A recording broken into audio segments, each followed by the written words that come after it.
ada yang lebih penting. Itu kan gue dijamret, kartu gue gimana gitu kan. Langsung dong gue telepon customer service. Itu suaranya keren banget, asli. Cowok. Ih gila, di voice banget. Mas keren banget sih suaranya, ya Allah. Ih gue bener deh, gue kayak orang ini, lupa deh gue sama tuh yang orang bilang tuh gue berdarah-darah, anting gue hilangin.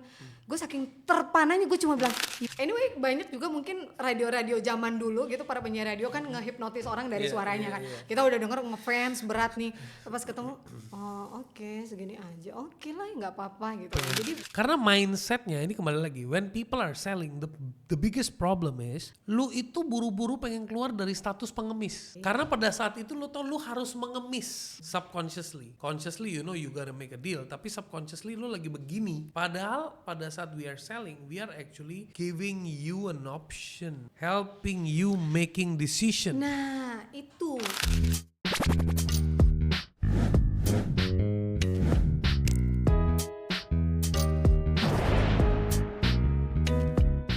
Kalau misalkan lu akan mengoptimasi suara lo ya, Iya.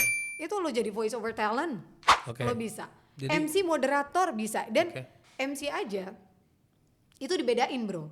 Lu nggak mungkin suara yang semuanya gimana nih, apa kabar nih? Boleh, sorry ya gue agak teriak-teriak dikit ya, mungkin takutnya kaget. Apa kabar nih? Tiba-tiba lu selamat datang kepada Bapak Presiden. Nggak mungkin banget. Nggak Tapi mungkin. selamat datang kepada Bapak Presiden Republik Indonesia. Baru enak kan? Iya. Ya kan? Betul. Nah itu aja dibedain tuh, mana MC protokoler, mana MC yang buat catering or something lah segala macam yang lebih riuh. Suaranya itu aja beda. Iya. Terus MC RUPS dan segala macam. Kemudian Itu baru di MC doang aja ada baru, kategorinya. Oke. MC Voice tuh. talent, MC, terus Ya, radio host sudah pasti. radio host. Kemudian juga ada dubber dan kemudian juga ada telemarketer dan lain sebagainya. Itu Iya. banyak banget Banyak opportunity-nya, front office dan lain sebagainya. Gue post dulu. Jadi teman-teman sampai di sini gue cuma bisa bilang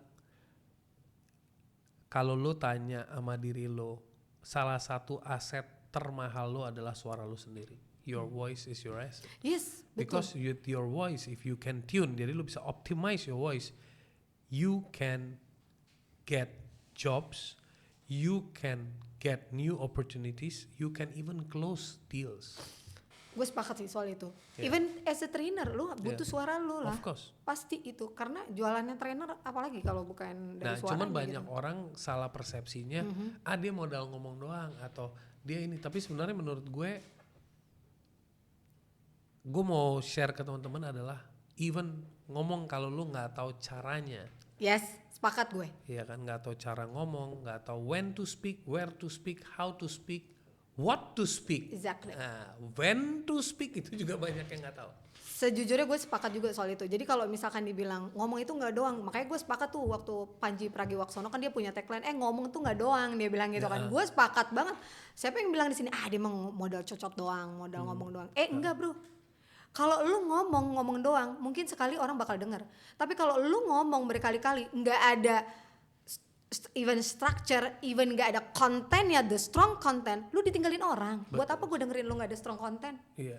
Sekali mungkin lu oke lah gitu, atau 2 kali lu oke, tapi 3 kali, but anyway itu juga ada pasarnya sih. Yeah. Tapi ada juga sih orang yang ngedengerin cuma apaan sih ini gini, nggak ada Iya, nggak ada tapi mutunya memang banget, itu tapi proses, ada. ya ada proses pemahaman sih. Tiap orang kan Betul. level pemahamannya beda-beda. Betul, Konteksnya bisa beda, kontennya bisa beda. Betul. Kondisinya juga bisa beda. Yes, Gitu itu kan. makanya kalau dibilang.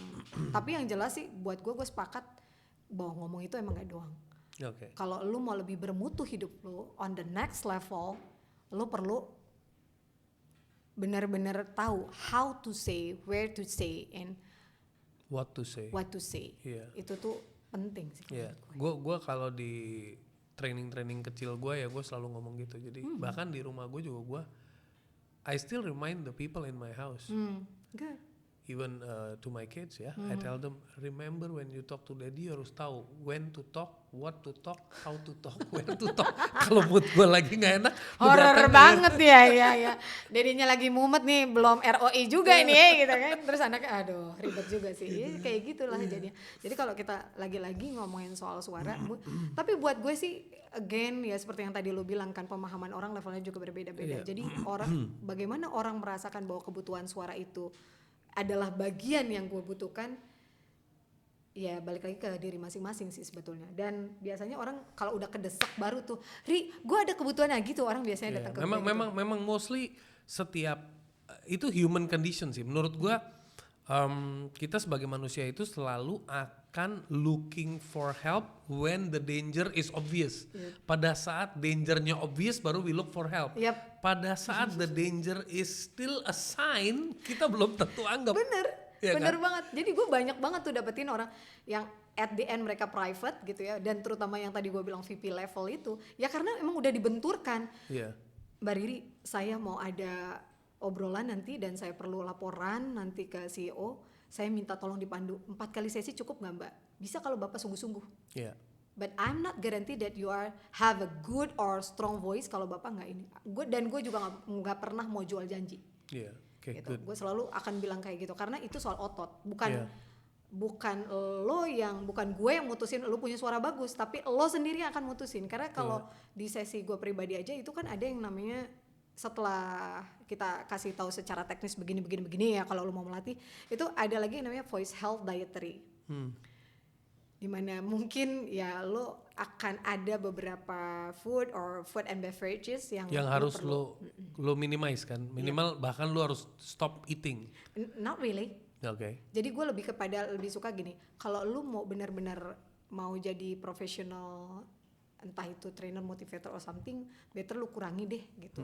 Tapi kalau misalkan lo sesekali aja, nah lo perlu atur jarak. Lo boleh makan itu tapi mungkin 3 atau 4 jam sebelum.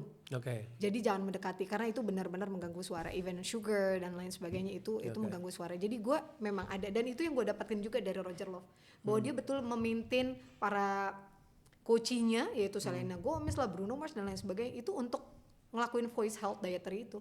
Voice health dietary. Amazing. Oke. Lu bisa nggak share ke gue pengalaman-pengalaman lu yang lucu, maksud gue, dari different aspects. Jadi misalnya, gue pernah nih nge-training telemarketing, gue pernah nih training sales, gue pernah nih training UKM, gue pernah bantuin salah satu pengusaha UKM, misalnya dia lagi jualan tapi dia cara ngomongnya kacau dan I fixed it. Jadi kayak ada case studies, maybe you can share. Kalau telemarketer sih yang jelas ya. Tapi mostly ini gue nggak tahu ya ini apakah cerita ini. Tapi yang jelas ini menjadi trigger gue untuk ngomongin soal suara. Jadi I forgot actually di tahun berapa gue ngalamin, gue pokoknya kecelakaan itu dirampok ya istilahnya itu dijamret. Terus gue kehilangan totally semua ATM bla bla bla bla itu kartu, dan biasanya kita yang langsung kita lakukan itu kan adalah telepon dong, customer service dan lain sebagainya ya kan. Jadi gue udah nggak ingat lagi tuh high heels gue kemana, karena gue benar-benar jatuh ke bahu jalan. Dan bukan ada yang nolong, malah diambil-ambilin, di take. Ada sih yang nolong gue, cuma guenya juga on, gue nggak ngerti kenapa. Pokoknya pada saat itu gue cuma nyari anting gue. Dulu gue belum berhijab tuh, gue nyari anting gue pakai sok kayak Shanti tau nggak tuh ya anting geda kayak gitu. Nggak penting Mbak katanya gitu, muka Mbak dulu aja selamatin. Ada yang lebih penting. Itu kan gue dijamret, kartu gue gimana gitu kan. Langsung dong gue telepon customer service. Selamat datang di layanan call center Bank BCU gitu. Untuk pelayanan dalam bahasa Inggris tekan 1. Itu suaranya keren banget asli. Cowok. Gila di voice banget. Gue lupa tuh juga akhirnya. Mas keren banget sih suaranya ya Allah. Gue bener deh, gue kayak orang ini lupa deh gue sama tuh yang orang bilang tuh gue berdarah-darah, anting gue hilang. Gue saking terpananya gue cuma bilang, ibu ada yang bisa saya bantu? Nggak ada, itu suara ada maksud gue. Terus gue balik lagi kayak gitu, ngaco dia ngomong gue. Suara lu enak banget. Oke ibu, terima kasih, ada yang bisa saya bantu? Tuh 3 kali ada kali dia ngomong kayak gitu. Dan dia very stable ya. Stable banget. Gue rasa sih dia merah-merah merona pasti ya pada saat itu, gue nggak tahu. Tapi segitu kerennya suara menghipnotis gue. Terus dan triggernya adalah? Ya itu, karena akhirnya gue bilang, oh iya thank you mas. Jadi gini, saya tuh kehilangan ATM saya habis dijamret bla bla bla segala macam. Oke. Tapi anyway, setelah itu ya gue pikir udah dong. Gue ke rumah sakit, sampai rumah sakit ada cowok dong yang nelpon gue. Geblek. Ada cowok yang nelpon gue. Ternyata si customer service tadi yang gue puji-puji. Untuk make sure that your cards and all that. Bukan. Then? Kita kenalan. seriusan. Terus gue bilang gini, aduh mas bukan timingnya, itu saya tadi lagi telepon karena saya habis kecelakaan gitu. Terus telepon lagi akhirnya ngajakin janjian lah segala macam.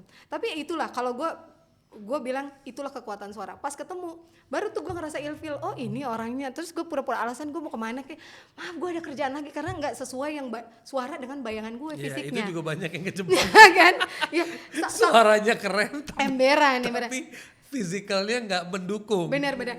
Anyway, banyak juga mungkin radio-radio zaman dulu gitu, para penyiar radio kan ngehipnotis orang dari suaranya kan. Kita udah denger ngefans berat nih, pas ketemu, oh oke, segini aja, oke lah nggak apa-apa gitu kan. Jadi bisa jadi yang kayak gitu.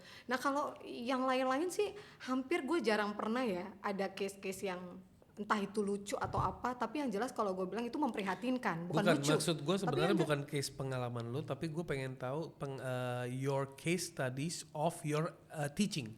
Jadi kayak ada satu case Neil, gue pernah lewatin, ada satu company telemarketingnya problemnya ini punya problem in difficult in closing, difficult ini nih, akhirnya begitu. Ternyata gue analyze timnya itu banyakan mungkin lebih banyak high voice, atau mungkin dia orang nggak punya tekniknya, atau dia nggak bisa mengendalikan when to use low, mid, and high. Oke. Mostly sih yang pertama yang sering kali ketika gua training itu yang banyak case-nya itu adalah ketika mereka nggak bisa maintain level energi sih sebetulnya.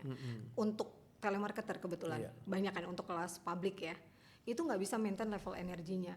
Karena kenapa level energi itu penting? Karena itu yang ngebantu kita ngeluarin juga suara kita mau di mana, low, middle, and high. Kalau lu nggak bisa, even lu happy aja itu kan energi sebetulnya. You are on the high level energy. Nah kalau lu nggak bisa maintain, lu gini, iya bu, gimana kabarnya? Lebay jatuhnya kan. Tapi kalau misalkan lu bisa maintain stable-nya itu, lu akan bisa profesional, sounds-nya profesional, tone-nya. Jadi lu akan bisa maintain, hai bu, ada yang bisa saya bantu, itu level profesional. Jadi ngomong tidak terlalu berlebihan, tidak terlalu high, tidak terlalu middle, tidak terlalu low. Nah banyak kan sih yang gue temukan itu rata-rata di telemarketing atau di event front office, itu di level energi sih bro. Karena di ketika level energi ya. Iya, apalagi terutama buat customer service dan telemarketer, karena mereka kan all day ya, mereka terima telepon tuh dalam setiap situasi dan kondisi. Mereka mungkin lagi kan, mereka juga punya masalah atau mereka juga lagi nggak on good position, kemudian mereka harus telepon orang atau menerima telepon, itu kan harus di-maintain tuh kondisi stabil energi level mereka dan juga emosi mereka. Kalau enggak ya itu sih yang dan dari pengalaman lu, kadang lu selama di Indonesia dan lu kadang pergi classes di luar negeri, what is the common difference between we Indonesians and misalnya the bule atau people in terms of voice ya? Pada saat ini dalam konteks korporasi ya, terutama untuk customer service dan lain sebagainya. Gue bilang untuk we call it Asian people kali ya, bisa boleh dibilang itu lebih ramah tone voice-nya. Oke. Any kind of lebih ramah kalau orang Asia. Ramah dan mereka sangat bisa untuk mengatur bahwa ini secara profesional, ini pekerjaanku sebagai customer service telemarketer itu jauh lebih bisa stable Asia sebetulnya. Asians, okay. Dan konteks suaranya akhirnya juga masih bisa sangat diatur, sangat bisa diatur. Tapi kalau di luar ya, ini nggak semua luar negeri, gue nggak tahu karena gue cuma beberapa negara aja yang gue kunjungi. Itu mostly terutama kayak misalkan Amerika lah, karena udah pernah beberapa kali ke sana, itu mereka lebih straightforward dan mereka nggak peduli tuh itu ramah, itu low, itu middle, nggak peduli. Ya, pokoknya yang penting mereka menyampaikan pesannya dengan tegas dan straight. Ya. Tapi kalau gue ke Malaysia beda lagi tuh, karena gue pernah ke Excel Center yang Malaysia, ke customer service-nya itu enak kok, sama kayak di Indonesia, sama banget gitu loh. Kan kalau orang Melayu itu bahasanya lebih landai ya, apa? Lebih landai ya, betul. Nah ini yang juga kita perlu ketahui juga gini ya bro, masing-masing dari kita itu kan bawa referensi sendiri-sendiri ya. Lo dibesarkan kalau lo di keluarga yang ningrat atau apapun, karena terbiasa dengan suara yang low, bisa jadi terbiasa ketika ngomong on the society juga in low voice. Gitu. Jadi defaultnya begitu. Sehingga dia yang perlu dilatih adalah ketika on the middle and the high voice. Nah itu perlu kita tahu. Tapi kalau kita ngomong sama orang pesisir, dari mana kau? Jangan kesini kau. Nah, kenapa sih kalau ngomong kok tinggi banget? Karena dia biasa di pesisir, nggak mungkin. Dari mana? Ya nggak kedengeran gitu kan? Nggak kedengeran. Tapi kalau lu ngomong sama orang di Bandung di mana kan biasanya, mangga, ya gitu kan lebih soft gitu ya. Itu kan karena memang kita culture, di mana kita dididik, di mana kita dibesarkan itu membuat referensi bagaimana default suara kita keluar. Nah berarti ketika itu ada, misalkan kita, berarti suaraku jelek dong. Misalkan yang orang biasa suaranya, suaraku jelek. Enggak jelek, cuma kalau konteksnya nggak tepat, ya lu perlu improve gitu. Orang pesisir juga sama, lu mau ngomong sama orang tinggi terus, lu dibilang, lu ngomong sama lu ribet ya, dikit-dikit lu ngegas ya. Gue bukan ngegas, karena emang gue kayak gini. Nah berarti yang perlu diimprove, ngomong di low voice. Sekarang gue mau tanya satu pertanyaan menarik. Ini penasaran gue deh, karena gue berapa kali ketemu nih, gue gabungin nih. Ada orang yang speaking skillnya bagus, ada orang yang selling skillnya bagus. Nah sekarang gue lagi mau tanya sama lo, kan ada orang tuh kalau di dunia sales itu rejection, objection and rejection. Yep, benar nggak? Benar. Objection and rejection. Nah kalau misalnya ada objection and rejection, itu biasanya kan kita kayak, gue coba jualan tapi kayak ditolak mulu. Yep. Nah lu pernah nggak ada satu case tadi atau satu story you can share? Ini ada kondisi nih, dia lagi nawarin produk asuransi atau mungkin lagi nawarin penawaran atau lagi nawarin produk fisik, misalnya di produk kesehatan atau apa. Tapi begitu dia mau nge-reject, tapi gara-gara tonality, voice. Wait. Voice and tone is different ya? Or similar? Similar, oke. Jadi gara-gara voice-nya dia malah jadi oke deh gue deal gitu. Ngerti gak? Ada. Itu yang kejadian kayak misalkan gue ngomong waktu, sebenarnya dari gue pribadi ya, gue juga ada sisi sensingnya, kan gue juga jualan juga voice coach ini kan. Gitu. Itu ada ketika gue ketemu sama satu CEO dan di sekitar Kuningan juga, juga.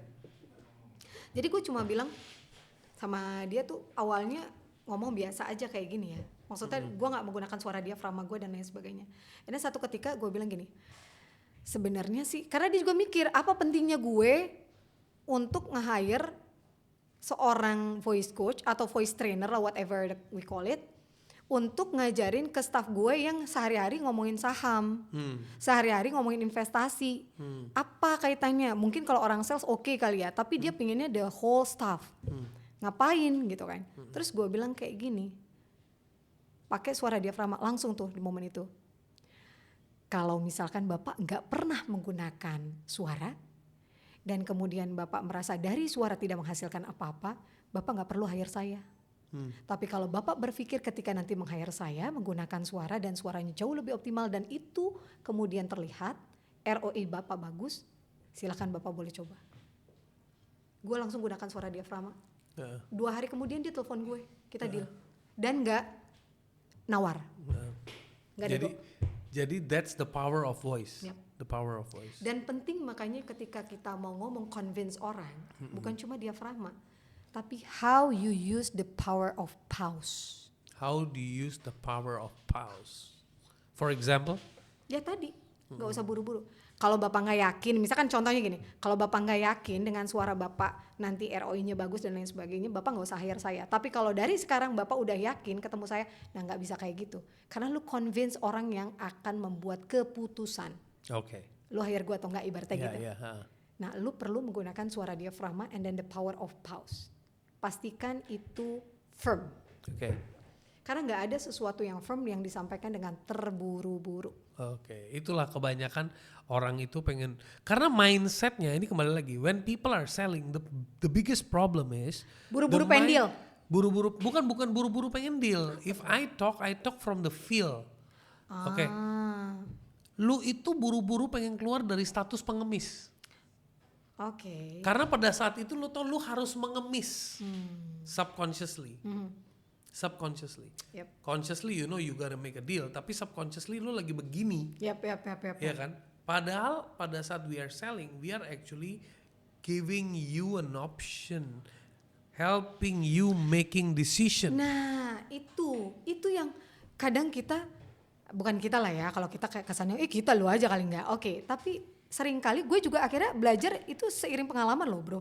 Ketika gue evaluasi, kenapa ya gue kalau dealing itu kok seringkali gagal ya, apa yang salah dari gue? Kata orang gue jago jualan, tapi kenapa untuk some konteks gue nggak bisa jualan produk ini, kenapa ya? Oh mungkin produk knowledge gue kali yang kurang, gue mikirnya gitu. Karena gue di sisi lain gue pernah di salah satu lembaga training dan gue juga membantu. Kenapa gue nggak pernah deal ya? Ternyata gue evaluasi, oh bisa jadi yang pertama mungkin ada intensi gue yang kurang oke nih, itu gue cek dulu. Intensi gue yang kurang oke karena gue emang mau jualan buru-buru nih biar deal.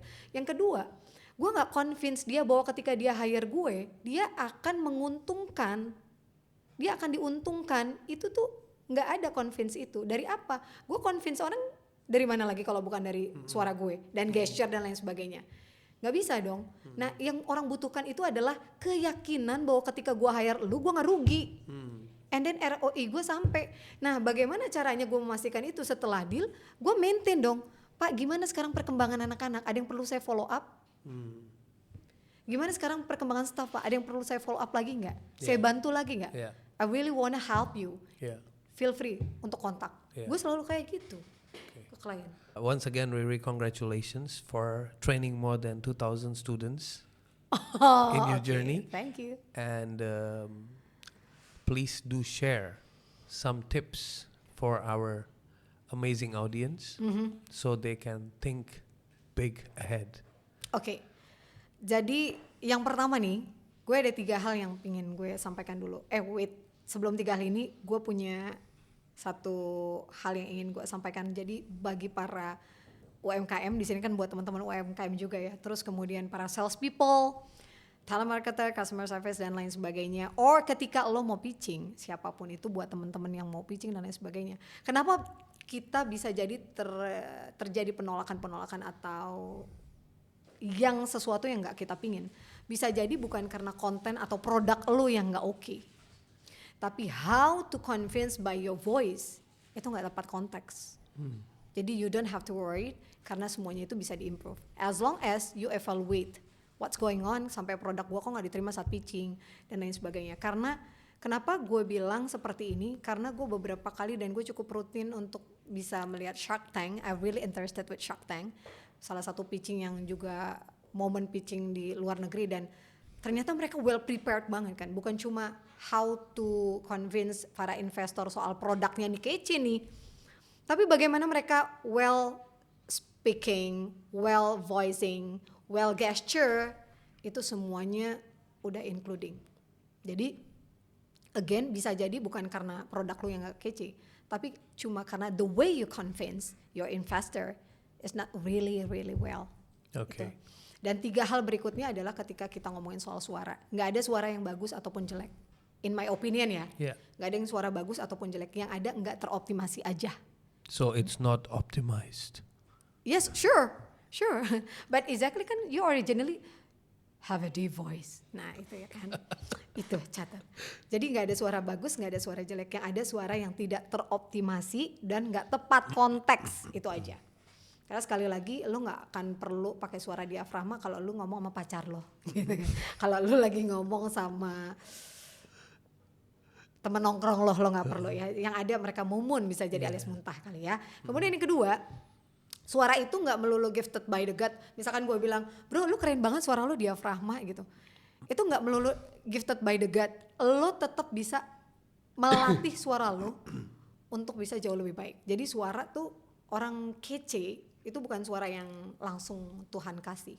Karena Agnes Monica bisa sampai terkenal suaranya itu dilatih sama Berta udah puluhan tahun. Jadi amazing. Iya, jadi sangat-sangat bisa dilatih. Dan yang terakhir adalah sebelum orang lain menganggap suara lo gak enak dan lain sebagainya, jangan pernah lo sendiri yang mengatakan bahwa suara lo gak oke.